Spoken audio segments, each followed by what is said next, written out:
এখন বাজে রাত্রির 10টার একটু বেশি, কিন্তু কটা বাজে সঠিক বলতে পারছি না। যখন 9:55 বাজে আমাকে রাজু তাড়াতাড়ি ডাকলো, বললো মামি আর ঘুমিও না, ওঠো, উঠে তাড়াতাড়ি রেডি হও, 10টা 20-তে বাড়ি থেকে বেরোতে হবে। তো 9:55 থেকে 10টা 20 এই টাইমের মধ্যে কিন্তু খুব তাড়াহুড়ো করে রেডি হয়ে নিচ্ছি আমরা। একরকম সব রেডি হয়েই গেছি বলা যেতে পারে। আর মা, সোহিনী, সুন্দর কেউ আজকে ঘুমায়নি। কি করে ঘুমায় বলো? এত দূরের রাস্তায় যাচ্ছি, কারোর চোখে কি আর ঘুম আসে এই রাতে? হাজার ব্যস্ততার মাঝেও আমার না মনটা কেমন একটু যেন খারাপ করছে। তাহলে ভাববে যে সাথী নিজের শরীরের জন্য মন খারাপ করছে? একদমই না। আমাকে ঘিরে যে ভালোবাসার মানুষগুলো রয়েছে তাদের চিন্তার যেন এবার অবসান হয়, এটা আমার খুব খারাপ লাগে। আসলে খারাপ লাগলেও কিছু করার নেই, এগুলো হবারই, জানো তো। গত 5-6 মাস ধরে আমাকে নিয়ে ভেবে ভেবে বাড়িটা কেমন যেন একটা নির্জুম হয়ে উঠেছে। আমার শরীর ভালো থাকলে আমি হইচই করি, সবার সাথে ইয়ার্কি মারি, হাসি ঠাট্টা করি, তখনই মনে হয় যে না, বাড়িতে কেউ রয়েছে। তাছাড়া বাড়িটা পুরো চুপচাপ। ওবেলায় মা এসেছিল, মাসি শাশুড়ি, জেঠিমা শাশুড়ি সবাই এসে একরকম কান্নাকাটি করে গেল। মানে এত তাড়াহুড়ো করে নবদ্বীপ স্টেশন চলে এসেছি না, সে আর বলার কথা না। বলো, আমি শুয়েছিলাম, মানে শোয়া থেকে উঠেই বলছে তাড়াতাড়ি তাড়াতাড়ি তাড়াতাড়ি, মানে 11টায় আসার কথা ছিল, তার কত আগে চলে এসেছি। 11টা টোটো টাইম দিয়েছিলাম। হ্যাঁ হ্যাঁ, অবশ্যই অবশ্যই। কি গো? হ্যাঁ বলছি, মুখটা বাংলার 5 কেন? চা চা মনে হচ্ছে নাকি? এই চায়ের কথা শুনে হাসছে তো বাবু। চায়ের কথা শুনে বিশাল হাসি। ট্রেন ঢুকছে এদিকে আর চা নিয়ে দৌড়াচ্ছে। চা নিয়েই ট্রেনে উঠবা? ইস, কি অবস্থা ডিমের পেটি করে। ট্রেন ঢুকছে আর দেখ চা নিয়ে হাজির। আরে যা বাবা, এক্ষুনি তো আমি আমার দেওরকে রাগাচ্ছিলাম যে তুমি যেখানেই যাও সেখানেই ঘুমাও, আর দেওরের বৌদি ঘুমিয়ে পড়লো। আসলে এটাই তো ঘুমের টাইম। তবে চোখ বুজে পড়েই আছি, জানো তো। ট্রেনের মধ্যে কি আর ঘুম হয়? যা একটু আর কি শুলে ভালো লাগে। ট্রেনে করে শুয়ে শুয়ে চলে আসলাম ব্যান্ডেলে নেমে এখন মানে হাওড়া যেতে হবে। আমাদের ট্রেনটা পুরোটা হাওড়া লোকাল ছিল না, তো সেই কারণেই ব্যান্ডেলে বসতে হলো। আর রাজুর না পেটে ব্যথা করছে, ওই যে ফুচকা খেয়েছে, কোনো খাবার খায়নি, অ্যাসিডিটি হয়ে গেছে, তো সেই কারণে ও একটু কোল্ড ড্রিঙ্কস খেয়ে নিচ্ছে। তবে ড্রিঙ্কসটা কোল্ড নয়, নর্মালি আছে। হাওড়া চলে এসেছি, এবার এয়ারপোর্ট যাব। তোমরা তো একটু আগে শুনেছিলে যে রাজুর শরীরটা ভালো না, পেটে ব্যথা করছিল। আমিও একটু চিন্তায় ছিলাম। জ্যাকো বলছে যে খিদে পেয়েছে। দূরের রাস্তায় যেতে গিয়ে সবার যদি শরীর ভালো থাকে সেইটাই সব থেকে ভালো লাগা। এখন সবাই একটা চায়ের দোকানে দাঁড়ানো হয়েছে, চা খাওয়া হবে। ওখান থেকে চা খেয়ে বেরিয়ে চলে এসেছি সোজা এয়ারপোর্টে। এবার আমরা ঢুকবো। তবে আমি চা খাইনি, আমাকে বলছিল বারবার চা খাওয়ার জন্য। তোমরা তো জানোই যে আমার চায়ের নেশা নেই। আর উড়ে বাপরে, তোমাদের দাদা বিরক্ত ধরিয়ে দেয়, জাস্ট বিরক্ত ধরিয়ে দেয়, একদমই ভালো লাগে না, জানো তো। মানে কি বলবো, সে বাড়ি থেকে বেরোনোর পর সেই যে চা চা শুরু করেছে, একদিকে গাড়ি ঢুকছে, এক হাতে চা, আবার এখানেও চা। ঠিক হয়েছে, আমি খুব খুশি হয়েছি। এয়ারপোর্টের ভিতর চায়ের দাম বেশি, সব খাবারের দাম বেশি, কিচ্ছু কিনে খেতে পারবে না। বাইরে থেকে কিছু খাবার কিনে আনা হয়েছে, শুকনো খাবার, সেইগুলোই প্লেনে বসে খাবো। তো আমি খুব খুশি হয়েছি। দেখবো এতক্ষণ চায়ের জন্য দম বন্ধ করে থাকে কি করে, নয়তো ও লুকিয়ে লুকিয়ে চুপি চুপি বেশি দাম দিয়েই চা খেয়ে নেবে, যা নেশা।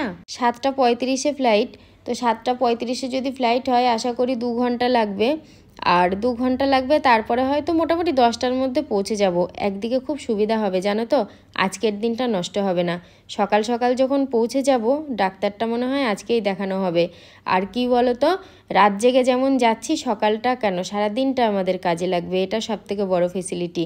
তো এবার আমরা যাচ্ছি, ব্যাগ মাপবে, নিজেদের চেক করবে, যা যা করণীয়। এর আগেও তো গেছি, তো জানা আছে। আর প্রথমবারের মতো এক্সাইটেড নই আমি, সত্যি কথা বলতে। যেটা ফার্স্ট টাইম সব কিছুতেই এক্সাইটেড থাকি, তারপর আর কিছু ভালো লাগে না, ওই হলেই হলো এরকম একটা বলে মনে হয়। আর তার মধ্যে রাত জাগা রয়েছি প্রত্যেকটা মানুষ, শুধু আমার একার নয় গো, প্রত্যেকের। আর আমার খুব খারাপ লাগছে যে শীতের রাতে দেখো কোথাও কিছু নেই, এমন একটা সমস্যা এসে হাজির হয়েছে যে সবাই একসাথে শীতে ঘুম কামাই করে চলো। আর আমি খাবারটা নিয়ে রেখে দিয়েছি কাছে, জানো তো। এই খাবারটা ট্রেনে বসে খাওয়া হবে, ট্রেনে না প্লেনে বসে খাওয়া হবে। আমি কেমন ঘুমিয়েছিলাম দেখো, চোখ নাকগুলো পুরো ফোলা ফোলা, মুখটাই ফুলে গেছে, একটু ঘুমিয়ে গেছিলাম। ওই বসে বসে কি আর ঘুম হয়? বসে ঘুমাতে পারে তোমাদের দাদা বাবু, সত্যি এরা অস্বাভাবিক ঘুমায়। তো আমার এত ঘুম হয় না। ভোরের আলো ফুটে গেছে, বাইরেটা একটু পরিষ্কার বলে মনে হচ্ছে। বাইরেটা একটু পরিষ্কার না, অনেকটা পরিষ্কার বলে মনে হচ্ছে। মানে ব্লগটা শুরু করার পর শুধুই অন্ধকার অন্ধকার অন্ধকার। আর এই হয়তো ফার্স্ট টাইম দিনের আলো দেখা গেল। আর অন্যান্য সময় আমি দিনের আলো দিয়েই ব্লগটা শুরু করি, গুড মর্নিং বলে শুরু করি। তো যাই হোক, ভিডিওর মাঝেই সবাইকে বলছি গুড মর্নিং। বলে না সব কিছুর ভাবনা ঠিকঠাক হয় না, আসলে এটা ভাবনা নয়, এরকমটাই তো হওয়ার ছিল। 7:35 ফ্লাইট, পৌঁছে যাব 2 ঘন্টা 3 ঘন্টায়। ওখানে গিয়ে সকাল সকাল ডাক্তার দেখাবো, খাওয়া দাওয়া করবো, সারাটা দিন কাজে লেগে যাবে। কিন্তু দেখো, বলে না সব কিছু ভাগ্যের ওপর নির্ভর করে। 2 ঘন্টা ফ্লাইট লেট, 2 ঘন্টা না 3 ঘন্টা। ওদিকে 7:35 আর ওদিকে পুরো 10:17 ছেড়েছে। তো যাই হোক, এবার আমরা যাচ্ছি বাসে করে ফ্লাইটের দিকে। আর বলে না আশায় পুরো জল ঢালা, যেতে যেতে যে কতটা লেট হয়েছে আর আজকের দিনটা পুরোটাই বাজে হয়ে গেছে, সেটা পুরো ব্লগটা দেখলে তোমরা আশা করি বুঝতে পারবে। তবে বাবু, এতক্ষণ বাদে একটা জিনিস আমার কাছে সেরা লেগেছে, সেরার সেরা, যেটা আমি খুব মিস করছিলাম, কাল রাত থেকেই মিস করছিলাম। শীতের সকালের এই মিষ্টি রোদ্দুর, উফ কি যে সুন্দর লাগছে বলে বোঝাতে পারবো না। আর চারিদিকের দৃশ্যটাও কিন্তু খুব মনোরম, ভালো লাগছে বেশ। আর একদম খোলামেলা জায়গা, তো রোদ্দুরটা একদম গায়ে ঝলকাচ্ছে, মনে হচ্ছে কি যেন আর নড়বই না, এখানে একটু দাঁড়িয়ে বসে একটু মানে রোদ্দুরটা পুইয়ে নিই। বাড়িতে তো এই টাইমে আমি সিঁড়িতে বসে রোদ্দুর পোয়াই, এই টাইমে পোয়াই কিনা বলতে পারবো না, বাড়িতে আমি সিঁড়িতে বসে রোদ্দুর পোয়াই। যাক, আমার খুব ভালো হয়েছে গো। আমি ভাবছিলাম আমি কি উইন্ডো সিট পাবো, হ্যাঁ একদম পুরো উইন্ডো সিট পেয়ে গেছি। আমার খুব ভালো লাগে বাইরেটা দেখতে, তবে কতটা ভালো লাগবে জানি না, ভীষণ আওয়াজ হয়, ভীষণ ভীষণ, একটু আধটু না, যার জন্য আমি একটু তুলো নিয়ে এসেছিলাম, কানে দিয়েও নিয়েছি জানো তো। তো যাই হোক, ফ্লাইটটা এবার ছাড়ছে। তবে আমার কি মনে হয় জানো তো, আমি কখনো নাগরদোল্লায় চাপিনি, কিন্তু ওই যে যখন নিচ থেকে উপরে ওঠে না, একটু নাগরদোল্লার মতো ফিল হয়। আর তোমাদের দাদার নাকি এটা খুব ভয় লাগে, আমার তো বেশ একটু মজাই লাগে। তবে আমি কখনো নাগরদোল্লায় চাপা ট্রাই করতে পারবো না। এখন প্রথম প্রথম জানলা দিয়ে দেখতে ভালো লাগছে, পরে একদম ভালো লাগেনি, শুধুই সাদা মেঘ মেঘ আর মেঘ, কী দেখবো বলো।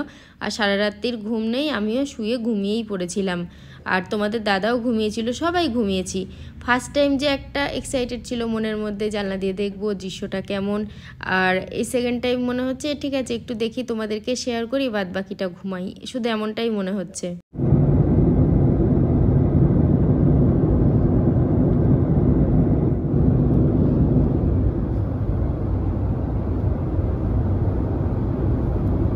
দেখেছো কেমন ঘুমাতে ঘুমাতে যাচ্ছি, কানের মধ্যে তুলো ঢুকিয়ে। কি করব, যে বিভৎস আওয়াজ হচ্ছে, পারা যাচ্ছে না।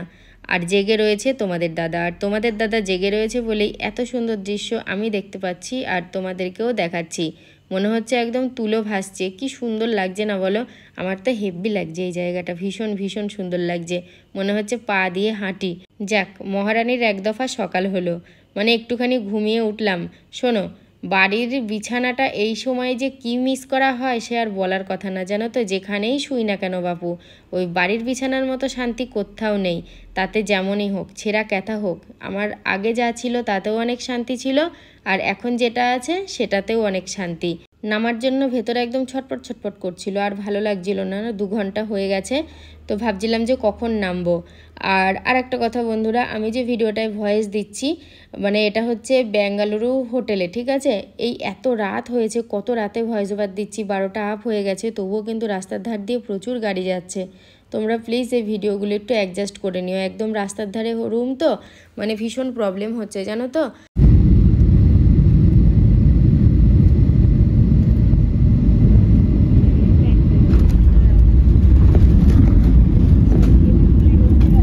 চলে এসেছি বেঙ্গালুরু এয়ারপোর্ট। যাক, এখানে এসে কিন্তু আমার মনটা একদম ভালো হয়ে গেল। কেন ভালো হয়ে গেল জানো? এখানে তো তেমন ঠান্ডাই নেই, আর যেখানে ঠান্ডা নেই সেখানে আমি খুশি, কারণ ঠান্ডার দেশে আমি একটু অখুশি। তোমরা তো সবাই জানো সাথী শীত কাতুরে।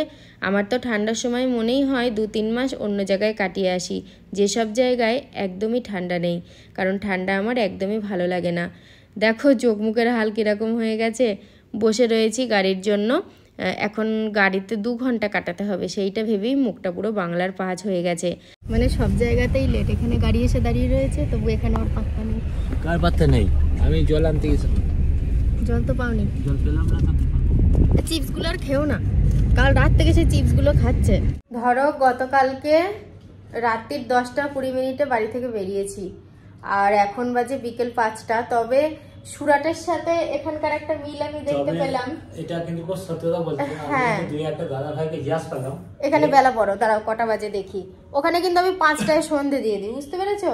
আর এখানে হচ্ছে এখন বাজে 5টা 23, বাইরে কিন্তু অনেকটাই বেলা রয়েছে, দেখো অনেকটাই বেলা রয়েছে, পুরো দিন এখনো 7টায় সন্ধে বলছে। হ্যাঁ, তো জার্নি যেই জার্নি হোক না কেন খুব কষ্ট, তাতে ট্রেন কিংবা ফ্লাইট যাই হোক না কেন, বিশ্বাস করো আজকে আমি সেরকমটা বুঝতে পেরেছি। 2 ঘন্টা 20 মিনিটের কাছাকাছি প্লেনে ছিল।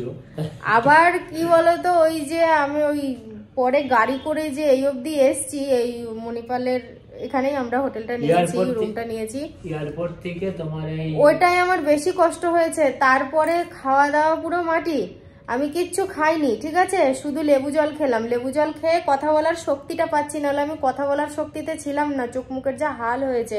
ওরা 3 জনা ভাত তরকারি খেলো, আমাকে অনেকবার করে বললো যে তুমি খাও, আলাম দেখো আমার খাবার পেটে যাবে না, আমার শুধু উল্টি পাল্টি হচ্ছে। এয়ারপোর্ট থেকে তো তোমার মণিপালে আসতেই গাড়িতে তোমার 1.5 ঘন্টার উপর লেগেছে। ওই 1.5 ঘন্টা আমার কিভাবে কেটেছে বলো তো। আবার হাওড়া থেকে এয়ারপোর্টে যেতেও তোমার ধরো ঘন্টা। ওই করেই তো সারাটা দিন। তো যাই হোক, রুমে এসছি, ভালো লাগছে। এখন আমি আগে ফ্রেশ হব, ফ্রেশ হয়ে ওরা মনে হয় যাবে ওইখানে হসপিটালে। তুমি এখানে থাকবো, আমি এখন স্নান করবো। হ্যাঁ, তুমি আগে স্নান করো, আমিও স্নান করব না, যেহেতু বেলা বিকেল হতে চললো, বিকেল হয়ে গেছে। তো আমি একটু ফ্রেশ হব, হাত পা ধুয়ে, ঠান্ডা লেগে গেলে মুশকিল হয়ে যাবে। ফ্রেশ হলাম, ভাল লাগছে। আর আমি নাইটি পরে নিয়েছি, ওকে জিজ্ঞাসা করলাম আমার কি কোথাও যেতে হবে, বললো তোমার কোথাও যেতে হবে না, তুমি শুধু ঘুমাবা। আর কালকে তো আমার হেলথ চেক আপ আছে, তো রাজু আর বাবু রাতের দিকে যাবে, কিছু মনে ব্যবস্থা করে আসবে। আর একদম মণিপালের কাছেই আমরা আছি, একটা হোটেলে রুম নিয়ে। আর চা খাচ্ছি, চাটা রাজু দিয়ে গেল, ও অর্ধেক খেয়েছে, চাটা ঠান্ডা হয়ে গেছে। ও তো আমার চায়ের নেশা আছে নাকি, ও জোর করে দিয়ে গেল, বললো ভাত খাওয়ানি, দুপুরে একটু চা খাও, দেখো ভালো লাগবে। আর আমরা যে রুমটা আছি তার ধারে রাস্তা যে গাড়ি ঘোড়া প্রচন্ড আওয়াজ আসছে। হ্যাঁ, ওই তো পর্দাগুলো দিয়ে দাও, পর্দা দিলেও আওয়াজ আসবে। সেই সন্ধ্যাবেলায় শুয়ে এখন বাজে 11টা 32, কিন্তু আমার মানে কি বলবো, শরীর যেমন ছিল তেমনই আছে। রাজু ফোন করেছিল একবার মাঝে, বললাম আমি খাবার আনলাম, খাবার তোদের মতো তোরাই খা দুপুরের মতো, আমার কোনো খাবারের ইচ্ছে নেই। সেই সেম শরীরটা, মনে হচ্ছে গাড়িতে এসেই আমার কাল হয়েছে, জানো তো। তো যাই হোক, ওর জন্য খাবার নিয়ে এসছে, কি খাবার নিয়ে এসছে একবার তোমরা দেখে নাও, আর ওই ভিডিওটা শেষ করে দিক। রুটি আর তরকা মনে হয় না, রুটি আর তরকা আছে, কিন্তু হ্যাঁ আমি একা খাবো না, ওকেও খাওয়াবো, কারণ ওই সকাল থেকে কিছুই খায়নি, শুধু লেবু জল খেয়েছে আর কিচ্ছু হয়নি। আর যদি না খায় শরীরটা আরো বেশি কষ্ট হবে, তার জন্য দুজনাই ও যেটুকুনি পারে খাবে, আর না পারে আমার খেলে যদি আবার ক্ষতি হয়, কিচ্ছু হবে না। আর যদিও বমি হয় হবে, তবে কালকে তোমরা ডাক্তার দেখাবো, কাল সকাল 6টায় ডাক্তার দেখাতে যাওয়া। হ্যাঁ 6টায় ডাক্তার দেখাতে যাবো। তা বন্ধুরা, ভিডিওটা আর বড় করছি না, ভিডিওটা আমরা এখানেই শেষ করছি। সবাই ভালো থেকো, সুস্থ থেকো, আবার দেখা হবে নতুন একটা ভিডিওর সাথে।